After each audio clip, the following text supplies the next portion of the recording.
आसुछंती प्रधानमंत्री नरेंद्र मोदी।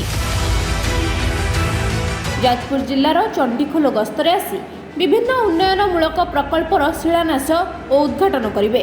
प्रधानमंत्री गस्त को दृष्टि रखी सुरक्षा व्यवस्था को कड़ाकड़ी करा जायछि।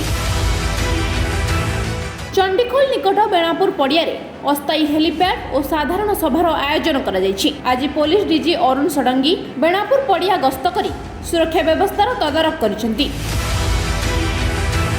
एही समय रे केंद्रांचल आईजी आशीष सिंह, जाजपुर एसपी विनीत अग्रवाल समेत वरिष्ठ पुलिस अधिकारी माने उपस्थित थिले। आज सकाळु अस्थायी हेलीपैड रे परीक्षामूलक भावे वायुसेनार हेलिकॉप्टर अवतरण करा जायतिला। प्रधानमंत्री सुरक्षा अधिकारी और वरिष्ठ पुलिस अधिकारी उपस्थित रे एहार जांच करा जायतिला। आसंता काली प्रधानमंत्री कारकेड रिहर्सल करा जिवो बोली पुलिस डीजी सूचना दैछंती। एपटे प्रधानमंत्री गस्त को नहीं बीजेपी शिविर चलचंचल होई उठिछि।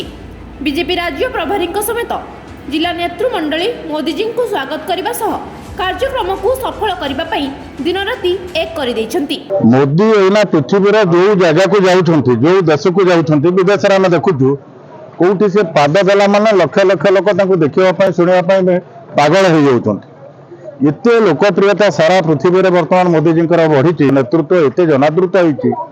से तो जाजपुर को प्रथम थर पर आसुछंती। जाजपुर माटीर जो बेणापुर गाँ ये जो पड़िया आम अच्छे एठिक जो आसुँच आम जिलावासी मनरे अपूर्व अनुमादना अपूर्व उत्साह परिलक्षित होइछि। Bureau report Vishwavani live.